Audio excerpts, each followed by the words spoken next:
బంగాళాఖాతంలో ఏర్పడినటువంటి అల్పపీడనం కారణంగా ఉమ్మడి కర్నూలు జిల్లా వ్యాప్తంగా కూడా భారీ వర్షాలు కురుస్తున్నాయని చెప్పుకోవచ్చు. ముఖ్యంగా నందికొట్కూరు నియోజకవర్గంలో కూడా మారుతి నగర్, అదేవిధంగా హాజీ నగర్ ఇళ్లలోకి కూడా వర్షపు నీరు చేరడంతో ప్రజలందరూ కూడా ఇబ్బందులు పడుతున్నటువంటి పరిస్థితిని మనం చూస్తున్నాం. ముఖ్యంగా పారుమంచాల మిడుతూరుకు సంబంధించినటువంటి ప్రధాన రహదారి ఏదైతే ఉందో ఈ రహదారి ఎక్కి వర్షపు నీరు ప్రవహిస్తున్న నేపథ్యంలో కూడా ఒకసారిగా రాకపోకలన్నీ కూడా బంద్ అయినటువంటి పరిస్థితిని మనం చూస్తున్నాం. ముఖ్యంగా ఆర్టీసీ అధికారులు కూడా ఆ బస్ సౌకర్యాన్ని కూడా పూర్తిగా నిలిపేసినటువంటి పరిస్థితి ఉంది. ఇక్కడ వారు అక్కడున్న వారు ఇక్కడికి రావడానికి కూడా చాలా ఇబ్బందికరంగా మారినటువంటి పరిస్థితి తలెత్తిందని చెప్పవచ్చు. ముఖ్యంగా నందికొట్కు నియోజకవర్గం హెడ్ క్వార్టర్లో ఉన్నటువంటి ఏదైతే ప్రభుత్వ జూనియర్ కళాశాల ఏదైతే ఉందో ఆ కళాశాలలోకి కూడా పూర్తి స్థాయిలో భారీ ఎత్తున వర్షం నీరు చేరడంతో అక్కడ ఉన్నటువంటి విద్యార్థులు కూడా ఇబ్బందులు పడుతున్నటువంటి పరిస్థితి ఉంది. నియోజకవర్గంలో నిన్నటి రాత్రి నుంచి కూడా భారీ వర్షం కురుస్తుందనే మనం చెప్పుకోవచ్చు. 113 మిల్లీమీటర్ల వర్షపాతం నందికొట్కు నియోజకవర్గంలో నమోదైనటువంటి పరిస్థితిని మనం చూస్తున్నాం. మొత్తంగా నిన్నటి నుంచి కురుస్తుంది కాబట్టి భారీ ఎత్తున ఈ వర్షపు నీరు ముఖ్యంగా హాజీనగర్ కావచ్చు, మారుతి నగర్లలోకి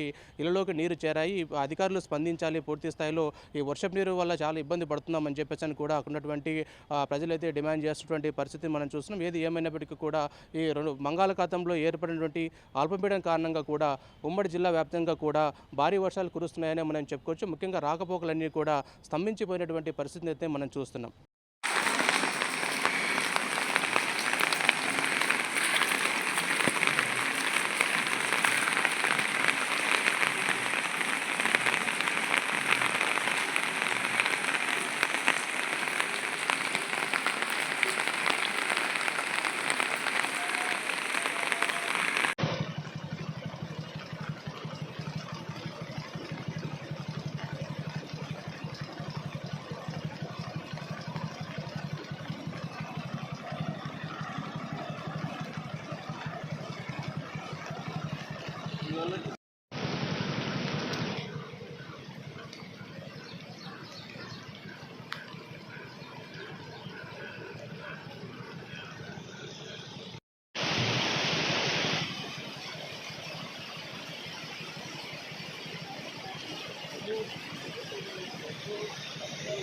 You